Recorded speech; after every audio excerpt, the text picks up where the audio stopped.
እንደምናመሻችሁ ተመልካቾቻችን የቢዝነስና ምጣኔ ሀብት ዘገባዎቻችን ተጀምረዋል። ከዘገባዎቹ ጋር አዲስ እንግዳ ሰው ነኝ።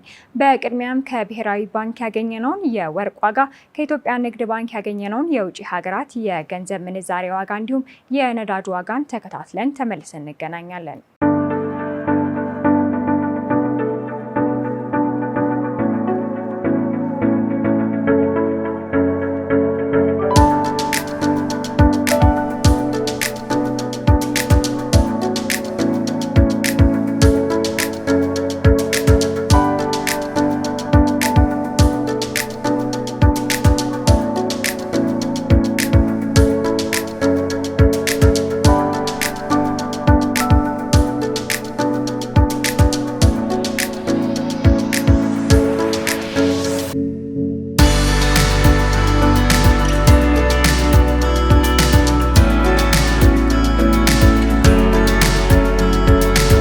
ክሪፕቶ ከረንሲን በተመለከተ የመቆጣጠሪያ ፖሊሲ ያስፈልጋል ተባለ።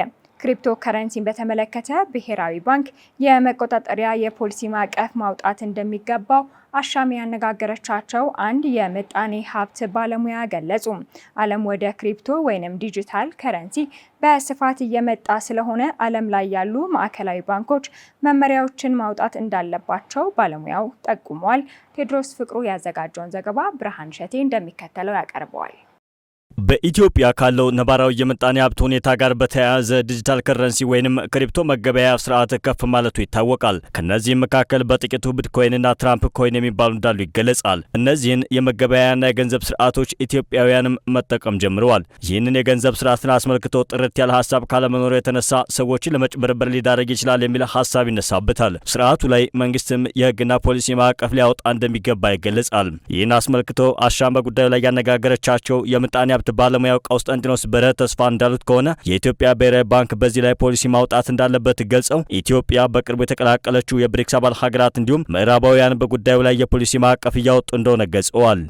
ቻይና፣ ብራዚል ሁሉም እነዚህ ሴንትራል ባንክ ዲጂታል ካረንሲ የሚባለው ዩናይትድ ስቴትስም ያሰቡበት ነው ያሉት። ካረንሲ ማለት ድብቅ ገንዘብ ነው።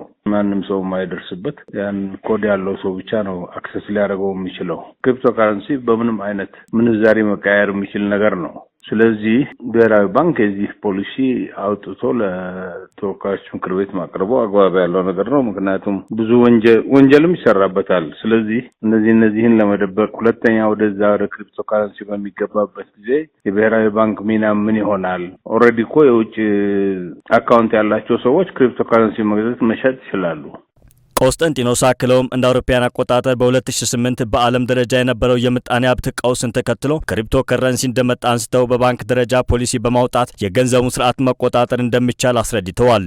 ክሪፕቶ ካረንሲ የሴንትራል ባንክ ዲጂታል ካረንሲ ነው። አሁን እኛ አዶፕት ማድረግ የምንችለው በመንግስት ደረጃ። ለክሪፕቶ ካረንሲ በግል ለሚሄዱት እነ ቢትኮይን ፖሊሲ ማውጣት አይቻልም። ቁጥጥርም የለንም። ማንም መንግስት ቁጥጥር የለውም በዚህ ገንዘብ ላይ። ማን እንደፈጠረውም አይታወቅም። እንደዚሁ አንድ ጃፓናዊ ሰው ፈጠረው ተብሎ እንደዚሁ ይነገራል እንጂ ያኔ ይሄ ዓለም ውስጥ የፋይናንስ ቀውስ በሚመጣበት ጊዜ እንደ አውሮፓ አቆጣጠር በ2008 ለሱ መልስ ተብሎ የተፈጠረ ነገር ነበር። ይሄ ሰዎች የራሳቸውን ገንዘብ ከውድመት ለመከላከል የሚችሉበት መንገድ ነው ብሎ ነው ይሄን የፈጠረ ሰው የፈጠረው።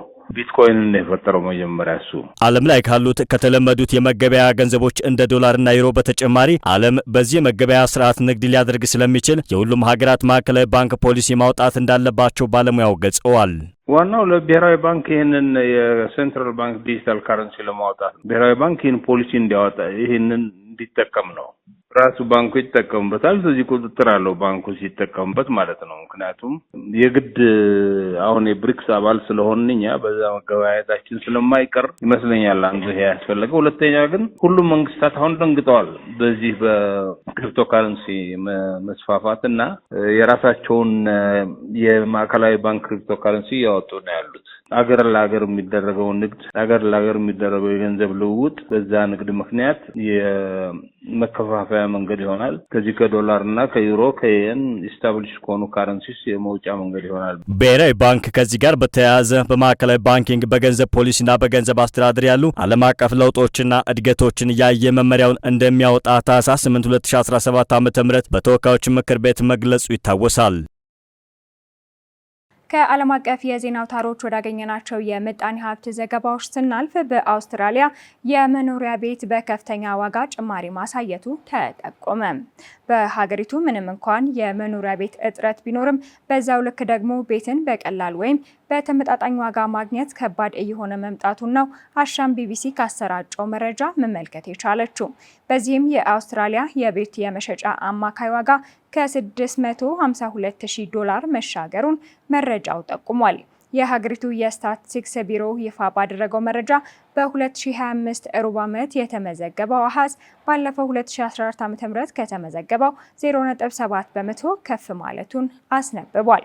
በአውስትራሊያ የመኖሪያ ቤት እጥረት እየጨመረ ስለመምጣቱ እንደ ምክንያት የቀረበው ለቤት ገቢ ባለሀብቶች የሚሰጠው ታክስ ማበረታቻ አለመሆኑና ለመኖሪያ ቤቶች ግንባታ የሚያስፈልጉ ግብአቶች በቂ ሁኔታ አቅርቦት አለመኖሩ ችግሩን የከፋ እንዳደረገው የምጣኔ ሀብትና የዘርፉ ምሁራን ሲናገሩ ተደምጧል። ባለፈው ግንቦት ወር ለሁለተኛ ጊዜ ያሸነፉት የአውስትራሊያው ጠቅላይ ሚኒስትር አንቶኒ አልባስ የቤት ጉዳይ ዋነኛ የመንግስታቸው አጀንዳ እንደሆነና ለቤት አልሚዎች ደግሞ ድጋፍ እንደሚያደርጉ ቃል መግባታቸው አይዘነጋም። ቻይናና አሜሪካ ያሉባቸውን የንግድ ውዝግቦች ለመፍታት ተስማሙ። ቻይናና ዩናይትድ ስቴትስ በስልክ እንዲሁም በጄኔቭ በተደረጉ ውይይቶች ላይ የተደረሰውን ስምምነት ተግባራዊ ለማድረግ የሚያስችል ማዕቀፍ ላይ በመርህ ደረጃ መስማማታቸውን የቻይና ከፍተኛ ባለስልጣናት ገልጸዋል። የቻይና ምክትል የንግድ ሚኒስተር ሊ ቼንግጋንግ ከተደረገው የቻይና ዩኤስ የመጀመሪያ ስብሰባ በኋላ መግለጫ ሰጥተዋል። በዚህ መግለጫቸው ባለፉት 2 ቀናት የቻይናና የአሜሪካ የልዑክ ቡድኖች ጥቅል ውይይት ማድረጋቸውን አስታውሰዋል።